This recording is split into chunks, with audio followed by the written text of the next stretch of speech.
200個億嚟打造呢個樓盤，可以講係乜都齊晒嘅，10到15分鐘到嘅車程就全部附近啲嘢可以覆蓋到嘅啦。咁今日帶大家睇嘅呢個樓盤咧，其實係對標香港 ICC 嘅綜合大廈啦。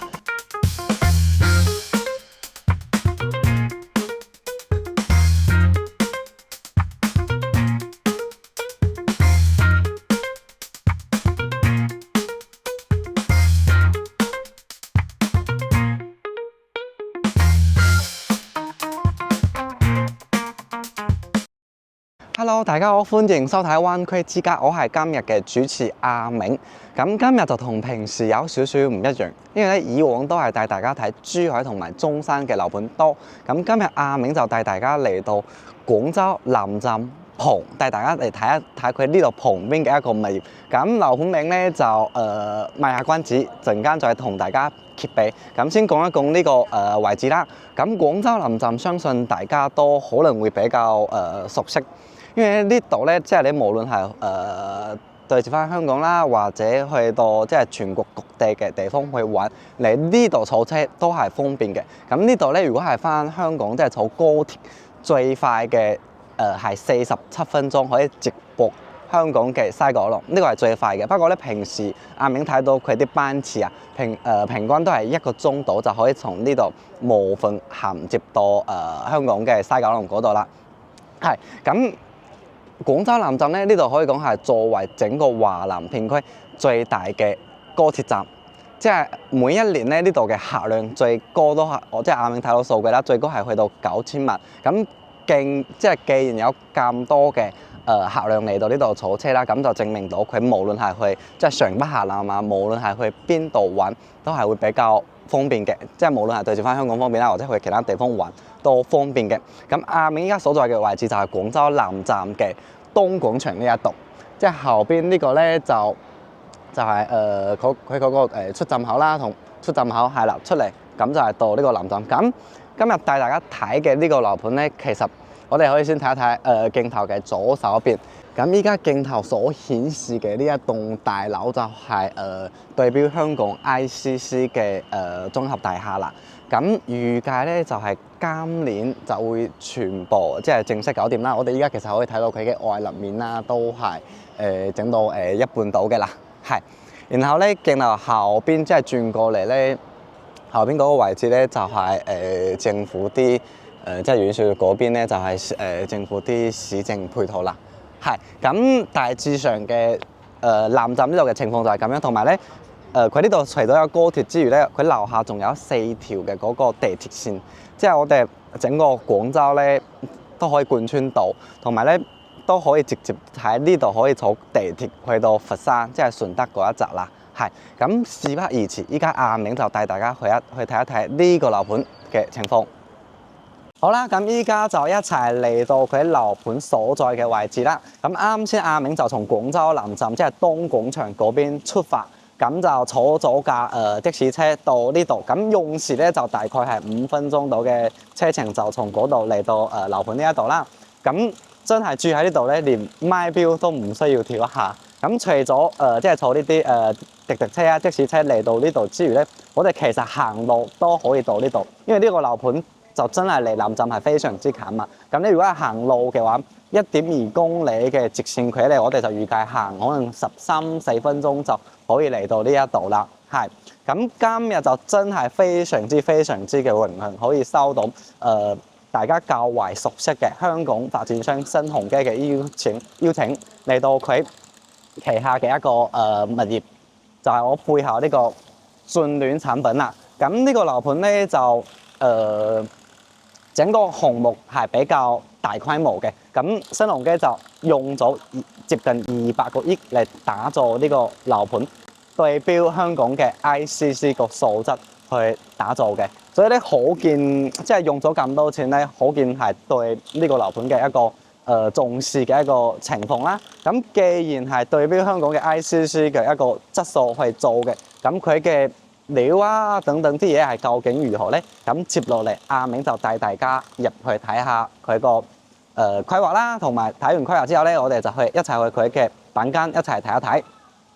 咁睇板間之前咧，就帶大家先嚟睇一睇佢呢個小區嘅一個樓盤嘅規劃啦，同埋佢周邊嘅一啲配套啊，係究竟係點樣啦？咁我哋跟住鏡頭嚟到呢度，咁阿明依家喺嘅呢個位置就係佢整個沙盤位置啦。咁整個小區咧就主要係分成兩 part，即係由嗰個商業同埋住宅組成嘅。不過咧，佢嘅佔比就係商業就佔比整個小區嘅80%。咁住宅嘅話就得2成多，所以咧你就真係好見嘅，好知嘅就係一樣嘅，就係佢嘅住宅係比較稀缺性，即係有一定嘅稀缺性存在喺度啦。咁我哋可以睇翻沙盤，咁沙盤嘅話其實就依家有着燈嘅呢啲就係整個新鴻基即係 ICC 嘅一個總佔地啦。咁後邊嗰啲冇着燈嘅嗰啲就唔係咁。我哋可以嚟到呢一度，咁依家鏡頭前邊，即係我哋指一指方位先啦。嗰個位置即係嗰邊咧係北邊，咁呢個位置即係我哋對過嚟呢度係南邊，咁呢度係西，咁呢度係東邊。咁我可以先講一講即係大概方面啦。我哋朝早即係開場最開始嘅位置，我哋就其實係佢嘅東面，即係廣州南站嘅東，即係嗰個位置啦，係啦，可能有少少遠，我指唔到，即係。喺嗰個位置講嘅，咁右手邊嗰個就係今年會開嘅嗰個ICC 天環嘅嗰個商場，即係總層高會有，即係嗰個商業會有5層，係啦。咁後邊即係佢對應過嚟嘅嗰啲都係到時嘅一個商業體，同埋後邊啊呢啲就寫字樓啦、酒店啦，呢啲全部都係。同埋咧，佢西廣場呢度，我哋依家其實會睇到一個有少少啲四角嘅平面啊。咁呢個位置到時都係佢嘅商業嚟嘅，係。咁我哋轉翻嚟啦，講翻佢嗰個住宅部分。咁住宅嘅話就主要分成係4個即係4個地塊嘅，分別係。即係我哋簡單啲認為就係 A、B、C、D 咁樣，即係4個區啦。咁 A 區嘅話就依家就未建，即係未建嘅，因為佢到時 A 區係主要做嗰啲大平層，即係做翻嗰啲大面積少少嘅啦。咁 B 區嘅話就都係依家目前在手中嘅啲面積，不過咧就。B 區就會細啲，佢就得2棟，係咁 C 區嘅話就目前都係已經建好嘅啦，不過發展商就冇攞出嚟賣。咁呢度就係D 區。咁其實依家咧發展商就主要賣嘅就係佢嘅 B 區同埋 D 區啦。同大家講一講佢個戶型分佈先啦。咁 B 區嘅話即係佢係呢棟係 B 一棟嚟嘅，係即係我哋可以拉近少少。咁依家鏡頭所指嘅呢個就係佢嘅 B 一棟啦。咁呢一棟嘅戶型面積就會比較簡單，主要就2個積嚟嘅。咁就前面呢2個係01同02，徑進面係96方嘅3房啦，3房2個廁所。咁後邊呢個03同04嘅話，03就121方，咁04嘅話就係124方。不過兩隻面積嘅話，其實都係屬於徑進嘅一個戶型，就係南北對流嘅。係咁嚟到呢個B 2棟啦，咁 B 2棟嘅話就係呢一棟，就係呢一棟。不過咧 B 2棟就會特別啲，佢就擁有目前整個小區最細面積嘅68方嘅2房，就係02戶型，即係呢條腿喺整個小區嚟講係最細面積，同樣都係最容易即係直接入手嘅。咁呢一類就比較啱如果係有朋友即係唔係長期居住啦，想喺呢度有個度假啦，或者就想出租啊，咁呢啲細面積就可能會比較食香啲啦。咁01嘅話就係右手邊呢個就88嘅3房啦，2廁，同埋後邊呢2隻嘅話都係大啲嘅，03 108方，咁04嘅話係124，係咁呢個係 B 區嘅情況。咁其實我哋從整個沙盤嚟睇嘅話，其實你可以睇到到時嘅 A 區同 D 區。即係會有呢啲會所配套嘅。咁 B 區嘅話，佢樓下就冇。不過咧，其實佢呢啲係互通嘅，即係點解咧？即係我哋呢度係其實係會有個空中連動，即係呢度可能睇唔到，但係佢係互通嘅。即係我哋即使係 B 區，但係咧我哋都可以享受到 A 區嘅會所啦，或者 D 區嘅會所咁樣。即係到時佢會拖成一條線嚟嘅咁樣。係咁 C 區佢依家未攞出嚟賣，我哋就唔講住先啦。我哋就主要講 D 區。咁 D 區嘅話就係 D1就係呢一棟，就係佢依家首推出嚟嘅。係咁都係先講一講佢嘅戶型分佈啦。就01同02係競漲嘅一個戶型，就係95方嘅3房2個廁所。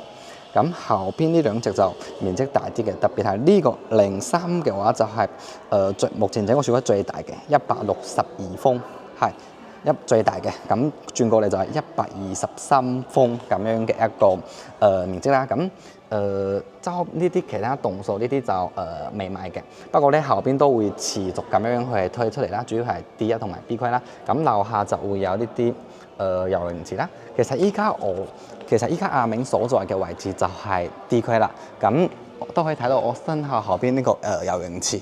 到時都可以叫我哋攝影師姐姐即係插播啲，即係插入啲圖片俾大家睇到，係啲風景。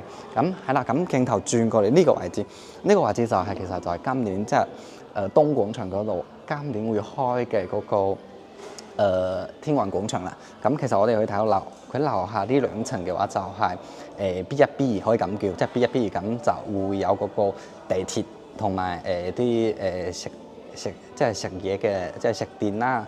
咁樓上嘅呢度1樓、2樓、3樓，咁呢啲全部都係商業體。不過咧，佢到時嗰個停車場嘅話，就係樓上，即係可能係5樓啊、6樓呢啲，即係樓上嘅就唔係最下邊嘅，係。咁即係上邊嗰啲就係同香港一樣啦，即係嗰啲綜合體、商業啊、寫字樓嗰啲嘢，係。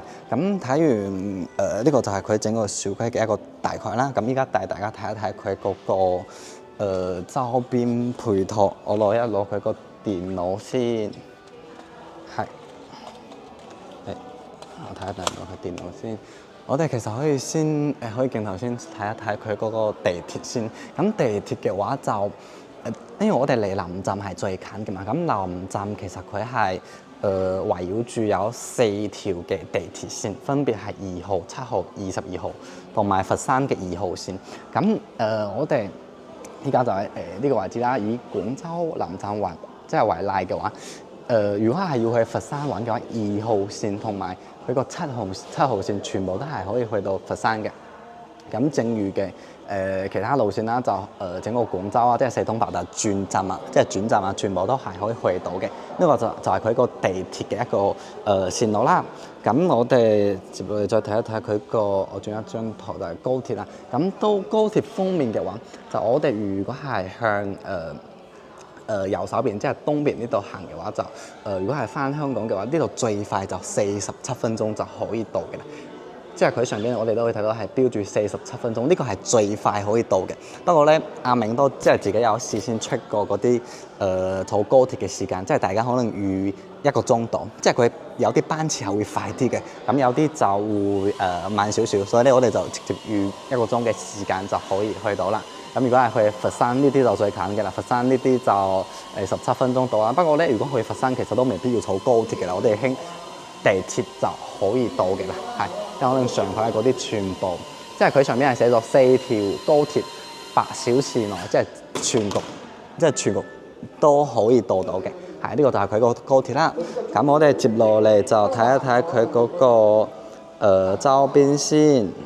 稍等陣啦，我呢度呢個唔係好識用高鐵城寨地鐵，睇一睇佢5P5。呢個就係佢個周邊嘅一個配套啦。咁轉暖嘅話就係呢個位置，係。咁我哋先講翻，如果你即係平時想去 shopping 啊去玩啦，其實離我哋最快嘅就係花城匯南站同埋南站呢個起界。即係我哋如果係去商業玩啦，呢兩個地點係離我哋最快嘅。咁如果係坐個滴滴，你都係預7-8分鐘到，即係10分鐘到嘅一個時間就可以到嘅啦。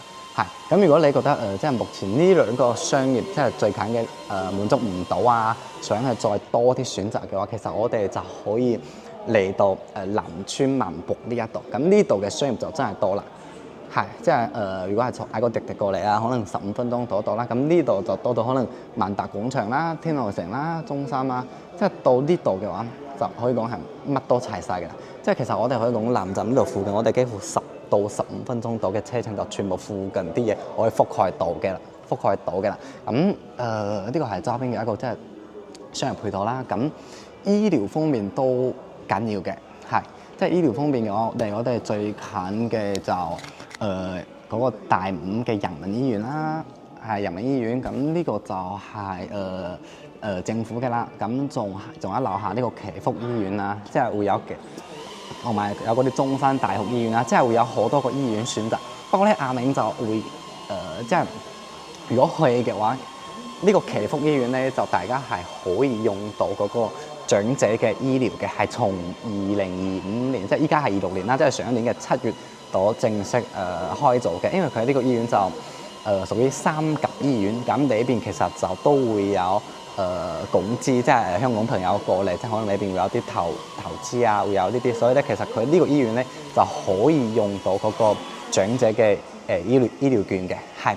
咁大致上嘅情況就係咁樣啦。咁事不宜遲，依家阿銘帶大家去睇一睇佢依家在售嘅戶型係點樣。灣區置業要揾可靠、具誠信，要有香港團隊同香港辦事處嘅代理幫你手。歡迎上我哋自家兄弟旺角總店呢度傾傾啦。喺呢一度我哋可以提供舒適同具私隱度嘅環境，同你洽談樓盤細節。前往嘅方法相當簡單，你只需要喺油麻地站嘅 A1 出口轉翻過嚟彌敦道呢一邊，向太子方向行過去，約1分鐘嘅時間呢，你就已經可以嚟到銀座廣場啦。又或者你可以旺角站嘅 E1 出口向尖沙咀方向行6分鐘，一樣可以嚟到銀座廣場。而詳細嘅地址就係影片嘅下方。好啦，鏡頭一轉咧，我哋就嚟到佢新鴻基依家在售中嘅第一棟嘅24樓實體樓層。咁先帶大家睇一睇佢呢個公區嘅位置啦。咁整個風格咧就採用咗比較溫柔嘅嗰個格調嚟設計風嘅。然後咧，我哋呢個係。呢一層係即係呢一棟咧係2梯4房嚟嘅，咁 lift 一出嚟就兩邊。然後咧呢個 lift 其實可以介紹下嘅，因為呢個 lift 係即係阿銘見咁多樓盤咧係比較少有嘅。佢呢個係嗰啲無感 full lift 啊，即係即係我都冇摸佢，即係我可能咁樣佢就會自動咁樣去感應到，然之後就會自己咁樣升 lift 上嚟啦，係。然後咧呢度係2梯4房啦，咁我背後呢一隻嘅話係佢嘅124風，然後咧鏡頭轉過嚟嘅話，鏡頭即係最右邊呢個就係整個最大嘅，即係呢一棟最大嘅162風。咁阿銘就先大家睇一睇佢嗰個95風嘅3房2個廁所，咁佢其實就主要分成兩邊嘅，即係01同02，呢個係競進戶型。咁01依家有人爬緊，咁阿銘就帶大家睇一睇佢嗰個交樓標準啦。咁鏡頭轉入嚟係啦，咁佢其實就都係比較傳統嘅戶型啦，一眼望晒。咁我哋就先睇一睇佢個交標先。一入門咧，佢新鴻基就配置咗一個飛利浦嘅指紋密碼鎖啦，就我哋可以睇一睇個材料啦，都幾厚實喎。係，咁我哋可以行入嚟，係行入嚟，然之後咧，係咪會覺得平平無奇咧？係貴會喺邊咧？其實係貴嘅話就係呢度。佢就係嗰啲嵌入式嘅，同埋咧佢特配咗呢種顏色啦。如果你唔仔細睇嘅話，你都唔知佢鞋櫃喺邊度。其實我係點知嘅咧？我本身都唔知，我都換咗好耐嘅鞋櫃，係睇咗佢呢度有啲少少提示俾我先換到嗰個櫃。然後咧，除咗呢個，仲有一點特點喎，即係我依家面前呢一塊鏡咧就好普通嘅，係咪？其實佢唔普通嘅佢係人稱魔鏡。咁呢塊鏡咧有咩用咧？即係平時我哋如果係即係未出門啦，咁佢呢度其實可以呼叫呢個 lift 嘅，呼 lift 啊，或者叫物業啦，咁或者一鍵關燈啦，一鍵關燈。哇！依家都可以睇到全屋關晒啲燈，我哋可以睇到啲採光啦。咁開燈同埋會有即係控制到全屋嘅冷氣。魔鏡，魔鏡，誰是世界上最帥嘅男人？佢唔理我，佢關咗機啦。OK 啦，咁鏡頭轉過嚟咧，就係佢一個 L 型嘅一個廚房。咁廚房嘅話，大家依家即係見到嘅全部都係佢個膠標啦，即係呢個冰箱啦、單門冰箱啦，同埋上邊個櫃啦，再加嗰個西門子嘅煤氣灶啦、明窗啦，呢啲都係大家即係直接睇到嘅啦。但係咧，仲有一個阿明係認為比較好嘅就係嘉禾萬事興嘅嗰個洗碗機，係即係有咗呢個之後咧，真係一家和氣啊！係同埋咧，呢個熱水器都係交樓標準嚟嘅，即係我哋依家見到嘅啲全部都係交樓標準啦。咁佢呢度其實仲有啲細節位喎，我哋可以睇一睇佢呢一線，即係呢一面嗰個台面，佢係用咗一整嚿嗰啲大理石去鋪嘅。咁呢種嘅話，其實平時大家可能睇到更加多嘅係嗰啲拼接啊嗰啲。咁如果係一面整面過嘅話，呢啲就會比較考驗嗰個工藝啦，同埋價錢啊等等都會比較高嘅。同埋咧有好多嗰啲設計，即係如果係呢種設計嘅，佢可能呢度都會有即係嗰啲拼接嘅。咁呢度就可能會有嗰啲膠啊，所以咧你呢一種一片過嘅話就唔會有嗰啲膠啦，因為嗰啲膠嘅話，你如果係短時間就冇問題，但係咧時間一長嘅話，咁問題就多嘅啦。同埋咧，佢呢度仲有嗰啲呢啲即係雙開嘅嗰啲窗，即係你如果係開嘅話，就可以做到中式廚房；咁如果關嘅話，咪可以做西式廚房咯，就可以即係比較慳到嗰個空間啊。係咁轉過嚟就係佢個廳嘅位置，咁整間屋嘅嗰個冷氣都係交樓標準嚟嘅，即係日立嘅嗰個交標。同埋咧，我唔知大家有冇發現，即係佢呢度嘅層高對比其他小區係比較高嘅，即係你通常依家市面上比較多嘅嗰啲樓盤啦，即係唔講邊個，即係幾乎可能係2.9米或者3米嘛，但係呢度嘅層高係多咗即係佢呢度嘅層高係3.15，即係3.15，即係多咗0.15米嗰啲即係高度啦。咁呢個嘅好處其實如果我哋想做啲天花啦，或者做啲隔板啊，整啲嘢嘅話，你睇起身嘅話都唔會有嗰啲矮感。係咁行過嚟嘅話，呢啲啦背景牆啊，即係都係佢個膠標啦，上邊啲鋁合金嘅材質啦。咁呢度佢仲有寫咗，我哋可以睇到採用咗140mm 嘅超厚樓板。咁呢個嘅話，就14公分厚度嘅嗰個樓板啦，就比市面上嗰啲普通嘅，因為市面上好多嗰啲普通嘅樓板幾乎都係10公分或者11公分到嘛，咁佢呢度就14公分到，就多咗3公分。但係咧，我哋冇睇多咗3公分，其實多咗啲3公分嘅話，厚度多咗嘅話，就呢啲隔音嘅聲音，即係隔音效果就會好多。可能我哋喺呢度跳舞啊，樓下都唔會有嗰啲即係嘈到鄰地啊咁樣。係咁行出嚟到佢個主露台，哇！嗱，新鴻基佢就即係換用咗香港嘅一個習慣啊，真係好後明白香港人嘅需求啦。佢就整咗呢種下沉式嘅露台。咁呢啲嘅好處其實就最直接嘅就係，如果係落雨啊咁劈入嚟，咁就唔會淋到嗰個室內啦，就幾乎會喺露台呢度，同埋咧排水口啊全部都喺度。係咁呢個露台真係好長喎，姐姐可以行遠啲，係咯，足足有6米長。即係如果係95方即係95方可以做到露台係6米長，其實喺市面上咁呢啲都係比較難見嘅啦，即係會比較難見到。OK， 咁我哋行入嚟睇一睇佢室內啲空間，同埋咧佢啲膠標，即係都係呢啲雙層隔音玻璃。係，唔好意思啊，呢度未講完。嗱，太緊張啦。依家我哋呢邊咧係朝南嘅，咁大家有冇睇到前面嗰個大橋咧？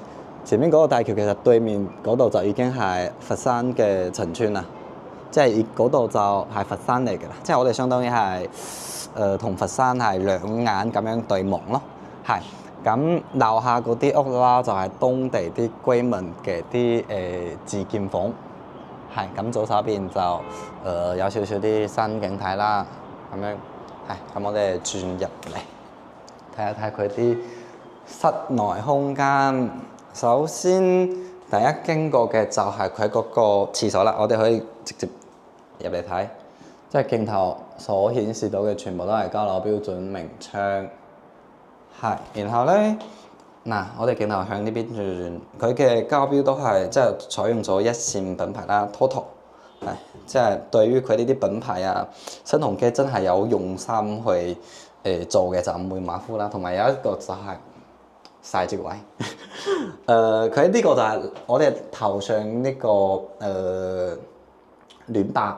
係，即係可以叫浴室寶，佢就有啲功能，即係可能取暖啦、分享啦，或者照明啊，即係幾乎呢啲功能就全部都有晒嘅啦。咁呢個都係佢一個交標之一。係，咁我哋行過嚟先睇佢最細嘅一間房間，七字形嘅房間。咁呢間嘅話好老實。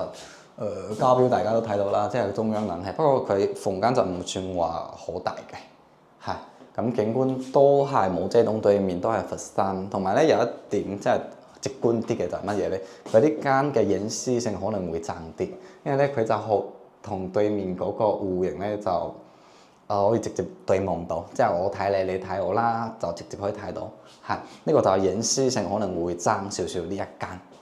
咁我哋行出嚟就係嚟到佢啱先連接嗰個露台嘅客房。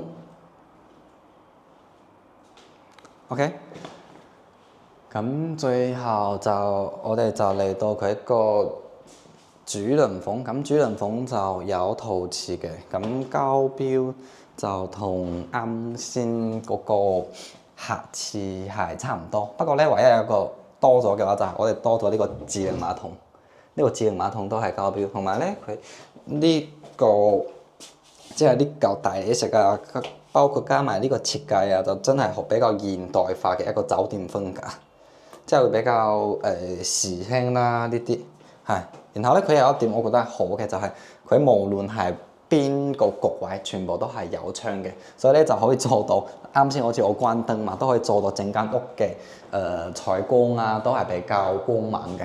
然後咧最後主人房嘅交標就比嗰啲客房多咗一個衣櫃，咁依家係黑蒙蒙嘅，係冇嘢嘅，但係咧你打開咧佢就會有呢啲熒燈嘅嗰啲光。呢個應該係女主人最中意嘅啦，不過咧可能就唔夠，即係可能呢個衣櫃就比較細，可能有細少少，所以咧如果係呢個戶型嘅話，平時屋企住嘅人又唔係好多嘅，我就建議嗰間七字形嗰間細房都可以攞嚟做衣帽間嘅。係咁呢一間嘅大致上情況係咁樣，然後咧同大家講一講價錢。佢呢個因為我哋依家係屬於 D1嘛，咁 D1佢呢度呢一間95方嘅總價預計就330萬左右。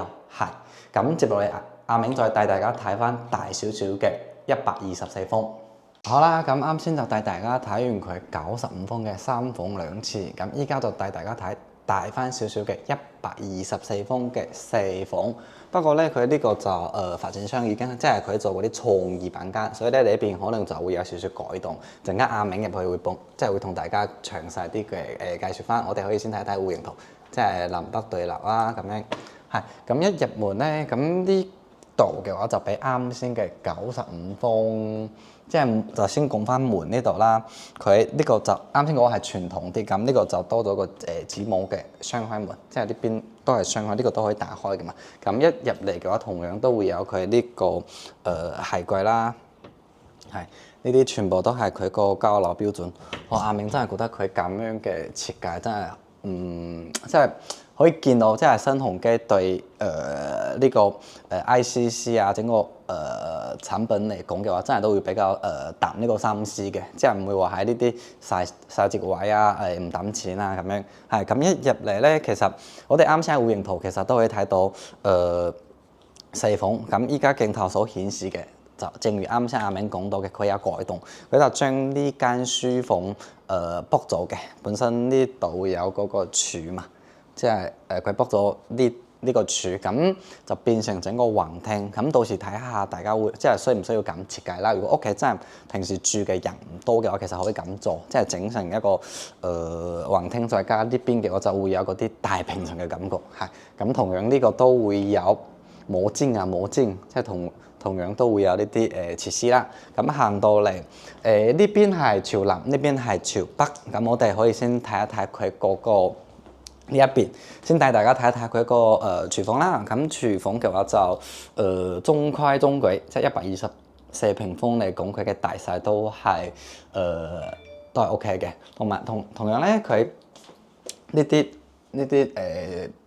啲磚啊，都係採用咗嗰啲即係一嚿過嘅，即係嗰啲大磚啊。咁成本啦等等啲嘢都會比較高。咁呢啲灶台啦，同埋吸油煙機啊，都係採用咗西門子嘅。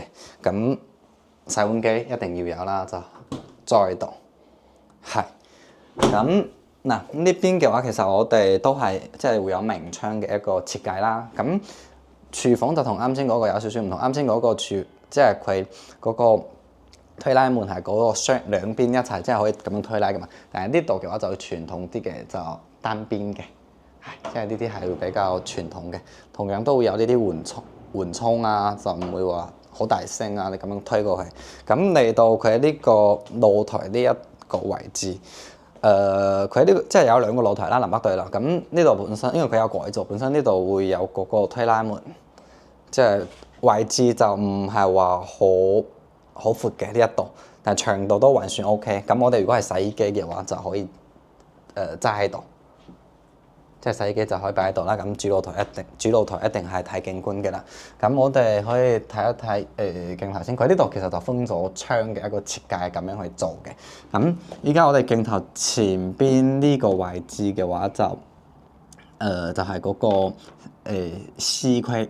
係佢嘅 C 區，即係我哋可以見全部都係真係建好嘅啦，但係咧發展商就未攞出嚟賣嘅。咁左手邊呢一側嘅話，一部分就係到時會整翻嗰個幸福涌公園，即係公園仔，呢啲係政府搞嘅嘢啦。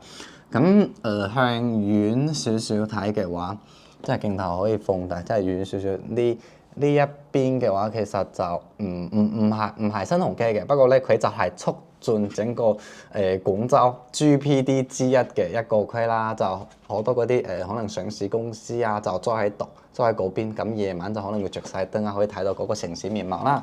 咁向左手邊睇少少，其實我哋就可以睇到嗰個鏡頭轉一轉，可能有少少睇唔到，係啦，啱啦。嗰一邊嘅話就可以睇到佢嗰個今年會開嘅嗰個ICC， 即係天環嘅嗰個商場，係即係鏡頭可能唔係好顯示得好清楚啦。同埋再遠啲嘅話，甚至都直接睇到嗰個廣州塔。我睇下整個放大睇唔睇到先啦。唔好意思，我放大睇下得唔得？哦，都放得唔係好大，係啦，就係差唔多呢個位置，肉眼就睇到嗰個廣州塔嘅。係咁夜晚即係有嚟廣州旅遊過嘅朋友都會知廣州塔夜晚就真係好靚嘅。係咁，我哋行到佢廳呢個位置啦，同樣嘅都係全屋嘅有晒啲冷氣啦，同埋發展商嘅嗰個背景牆。咁嚟到呢個露台，咁露台呢個位置嘅我。同樣呢度到時交樓都會有嗰個推拉門，因為佢就直接推咗呢度就 book 咗嗰間房，然之後將呢度推出嚟就變成整個嗰個大平層嘅感覺，即係比較一體化。如果係咁做，即係睇下大家有冇呢一個需要啦。係咁，佢呢個長度都係比較長嘅，即係總長嘅話係去到6.4米，6米4，咁層高都係3.15米啦，係咁。景觀方面嘅話就同啱先95嗰個大差不差，差唔多，係咁就呢邊係朝南嘅，係即係依家鏡頭睇嘅呢度係朝南嘅。咁我哋就睇一睇我哋平時瞓覺嘅地方。咁呢啲控制面板就係整間屋控制面板啦，同埋啲冷氣啦。咁嚟到佢個廁所位置，交標就都差唔多。不過咧，佢呢個面積嘅話，洗手間即係客廁呢一度就多咗呢個飄窗，可以坐嘅。咁可能有啲朋友會覺得佢呢個會有啲嘥位置啦，但係呢個其實係大陸呢度好多發展商會比較慣用嘅一種方式，即係可能叫偷街，因為佢呢啲嘅話就可以唔計面積就可以直接即係送俾我哋啦，所以都係我覺得都係好嘅，即係有呢一層關係。同埋呢個嘅話，我覺得平時都唔錯嘅，即係可能可以坐喺呢度沖下涼啊，或者擺啲嘢。即係有啲人就會喺呢度整啲架咁樣去擺啲嘢，其實都係比較方便嘅，即係有好過冇啦呢啲嘢。咁轉過嚟就係佢個啱先可以連接到露台嘅客房之一，係。咁嗰個衣櫃就冇嘅，係。咁轉過嚟就係佢個 BB 房，咁睇嘅景觀就同啱先個副露台睇嘅差唔多。睇翻整個廣州嘅 GPD 之一，促進整個廣州嘅 GPD 之一嘅景。因為夜晚嗰啲就會着燈嘛，即係白天同夜晚就真係唔同 feel 嘅。咁嚟到我哋最後嘅主鄰房啦。咁主鄰房同樣就都會有嗰個飄窗嘅位置，係呢邊都係贈送嘅。咁同埋咧景觀方面就同主露台其實係大差不差嘅，係。咁佢呢個就擺咗個咪白嘅床，不過其實房間即係我自己對於阿明嚟講就124方嚟講嘅話，就覺得唔算話好大，即係我好老實講就唔算話好大。係咁行到呢度，我哋就會有嗰個步入式個衣櫃啦，兩邊咁緊接嚟到最後就係佢個陶瓷。其實新鴻基佢呢啲產品，我覺得有個好點就係乜嘢咧？佢幾乎無論係廚房啦、廁所啦、房間啦、露台，即係幾乎個全部都會有嗰啲露台可以即係俾陽光咁樣照入嚟嘛。即係你即使唔開燈嘅情況之下，都可以保證到嗰個採光嘅問題。係咁呢即係新鴻基嘅呢個樓盤就同大家介紹到呢度啦。其實佢唔止呢兩個面積嘅，即係阿明今日就帶大家睇咗95方3房同埋124嘅4房嘛。